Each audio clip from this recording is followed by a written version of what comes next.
ISI خود جا کے یہ رپورٹ پیش کرے کہ جناب یہ ایک معاملہ ہے، یہ ہیروں کا ہار آپ کی زوجہ محترمہ نے وصول کیا ہے، اس معاملے کو دیکھیں، اور اس معاملے کو دیکھنے کی بجائے اس DGI کا ہی تبادلہ کر دیا جائے، اور اس کے بعد پھر ایک ایسی لمبا سیکول ہے جس کا جو ہے انجام نظر نہیں آتا۔ اور اس سارے سینیریو کے اندر نیشنل سیکیورٹی کمیٹی جو لنڈن کی ہے اس کی طرف سے جب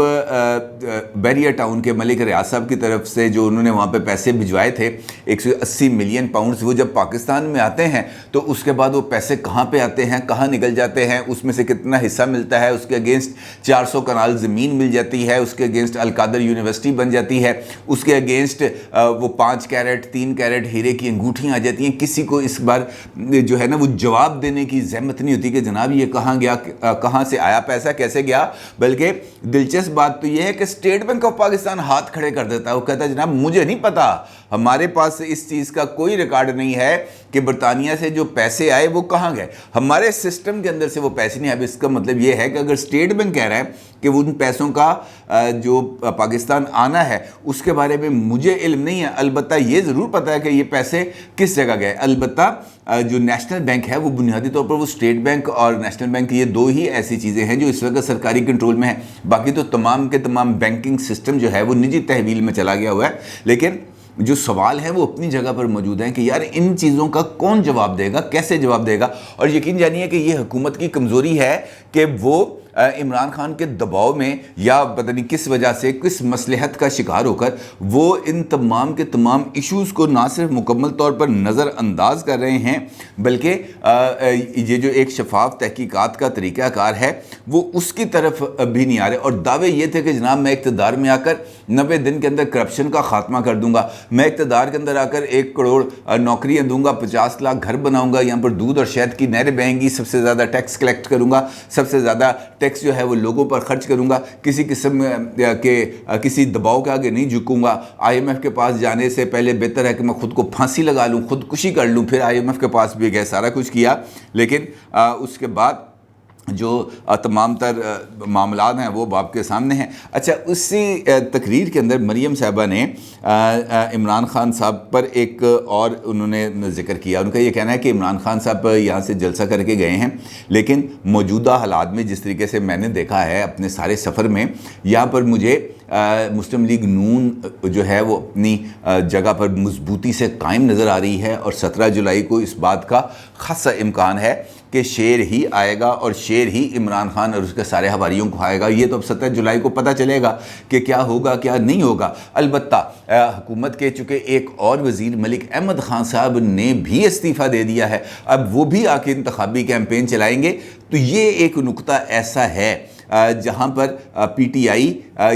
بجا طور پر اس بات کا کریڈٹ لے سکتی ہے کہ جناب دیکھیں ہم نے حکومتی وزیروں سے استعفے دلوا دیے، حکومت گھر بھیج سکے نہ سکیں لیکن کابینہ سے لوگوں کو باہر نکال کے سڑکوں پر لے آئے ہیں۔ الیکشن جیتنا نہ جیتنا یا ان کے آنے سے انتخابی نتائج پر فرق پڑنا نہ پڑنا یہ قطعی طور پر ایک مختلف چیز ہے، لیکن ان کا استعفے دینا اور دھڑا دھڑ استعفے دینا، اب تک 4 استعفے آ گئے ہیں، 3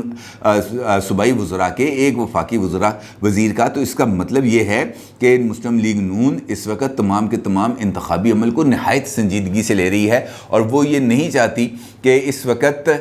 یہ جو پاور ہے وہ ٹلٹ کر جائے، اور اگر پاور ٹلٹ کرتی ہے تو اس کا مطلب یہ ہوگا کہ مرکز سے بھی ان کی حکومت کا خاتمہ ہو جائے گا۔ خیر،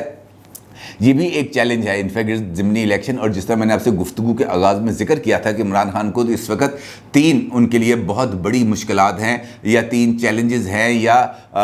ان کے لیے 3 مشکلات ہیں بہت بڑی، تو اس میں سے ایک ضمنی الیکشن بھی ہے۔ وہ جیتنے کی پوزیشن میں آنے کی بجائے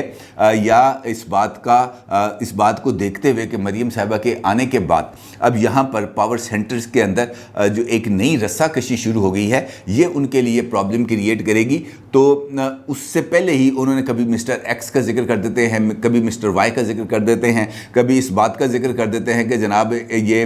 دھاندلی کے لیے وسیع پیمانے پر کوشش کی جا رہی ہے، کبھی اس بات کا ذکر کر دیتے ہیں کہ جناب نون لیگ تو انتخابات ہمیشہ میچ جو ہے وہ فکس کر کے ہی جیتی ہے۔ تو اس کا مطلب یہ ہے کہ انہیں اس بات کا اندازہ ہے کہ اگر فیئر اینڈ فری الیکشنز ہوتے ہیں مسلم لیگ نون اور پی ٹی آئی کے درمیان 1-on-1 مقابلہ کی صورت کے اندر مسلم لیگ نون نہیں جیتنے دے گی، اور یہ عمران خان صاحب کے لیے ایک سب سے بڑی مشکل ہے۔ دوسری ہے ان کے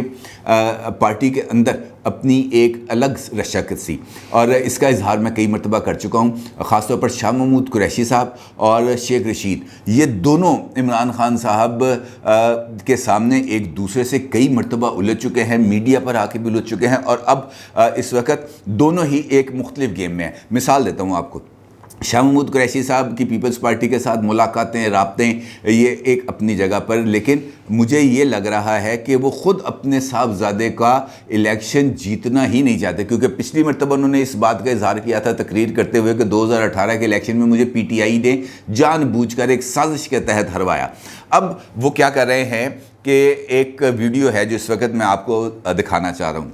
وہ ایک کارنر میٹنگ کی ویڈیو ہے جس میں شاہ محمود قریشی صاحب خطاب کر رہے تھے، تو حلقے کے اندر یعنی اس کارنر میٹنگ کے اندر موجود ایک نوجوان اور اس کے ساتھ کچھ لوگ وہ اٹھ کے کھڑے ہو گئے اور انہوں نے شاہ محمود قریشی صاحب کے ساتھ کراس کویسچننگ شروع کر دی۔ اچھا، اس کراس کویسچننگ کا بنیادی معاملہ تھا سوئی گیس، اور وہ نوجوان یہ کہتا تھا کہ جناب ہم 3.5 سال سے دھکے کھاتے پھر رہے ہیں کہ جناب آپ سے دستخط کرانے کے لیے کہ آپ یہ دستخط کر دیں گے، اس کے بعد اس پروسیس کا آغاز ہو جائے گا، لیکن 3.5 سال گزرنے کے بعد آپ کے گھر کے چکر کاٹنے کے بعد وہ دستخط نہیں ہوئے، اور اس دستخط کے نہ ہونے کی وجہ سے ہمارا جو گیس کا کنیکشن ہے وہ نہیں مل پایا، اس پورے ایریے میں نہیں مل پایا، اور اس بات پر جو کارنر میٹنگ میں شریک لوگ تھے وہ بھی اس کی ہاں میں ہاں ملانا شروع ہو گئے، اور سٹیج سے ان لوگوں کو روکنے کی کوشش کی جا رہی ہے جبکہ وہ لوگ بولتے رہ رہے ہیں۔ اس سینیریو کے اندر شاہ محمود قریشی صاحب بجائے اس کے کہ وہ اس بات کا اظہار کرتے کہ یار غلطی ہو گئی ہے، نہیں ہونا چاہیے تھا، اب ہم کوشش کریں گے، آپ کے تمام مسائل حل کریں گے، یہ جو گیس کا کنیکشن ہے یہ زین قریشی جیت کے اس کو ترجیحی بنیادوں پر حل کرے گا، وہ آگے سے کیا جواب دیتے ہیں؟ سرائکی کے اندر یہ گفتگو ہو رہی ہے، وہ آگے سے جواب دیتے ہیں، پتر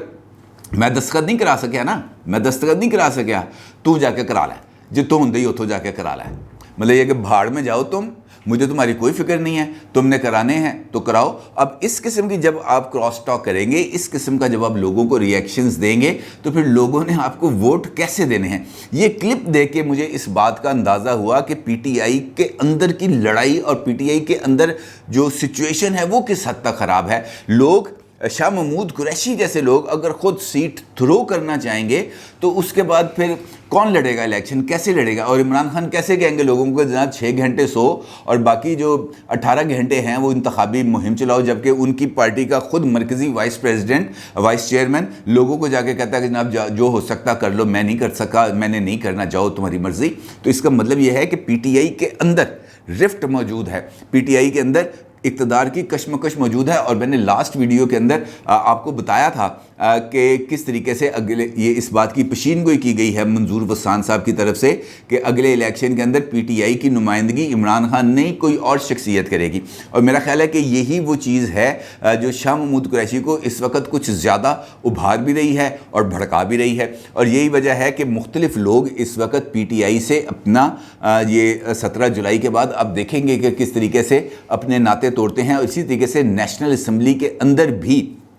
ایک نیا گروپ سامنے آ رہا ہے جو یہ کہے گا جناب ہم اپنے استعفے واپس لیتے ہیں، اور تقریباً ان کی تعداد مجھے 21 یا 22 ایم این ایز بتائی جا رہی ہے۔ یہ اندر آئیں گے، اپنا ایک الگ پارلیمانی گروپ بنائیں گے، راجہ ریاض صاحب کو ہٹائیں گے، وہاں پر ایک سینسیبل آدمی ہے اس کو لیڈر آف دی اپوزیشن بنائیں گے، اور پھر اس سسٹم کو مزید تقویت ملنے کی اس سے امید ہوگی۔ اب دیکھ رہی ہے کہ یہ معاملہ کہاں پہ چلے گا۔ البتہ جو تیسرا چیلنج ہے اس وقت عمران خان صاحب کے نزدیک وہ ہے foreign funding case. Election commission of Pakistan کے قواعد کے مطابق 30 دن کے اندر اندر فیصلہ جاری کرنا لازمی ہے الیکشن کمیشن کے پاس، اور اب یہ جو لاسٹ 10 ڈیز ہیں جولائی کے، اس کے اندر جو الیکشن کمیشن ہے اس نے اس کا فیصلہ کرنا ہے۔ میرے ذرائع یہ بتاتے ہیں کہ الیکشن کمیشن آف پاکستان نے یہ جو فیصلہ ہے فارن فنڈنگ کیس کا، اس کو نہ صرف تحریر کر لیا ہے بلکہ اس کو جاری کرنے کے لیے وہ مکمل طور پر تیار ہیں، لیکن جان بوجھ کر اس فیصلے کو جاری نہیں کیا جا رہا، اور اس کی وجہ ہے عمران خان صاحب جس طریقے سے الیکشن کمیشن کو آڑے ہاتھوں لے رہے ہیں۔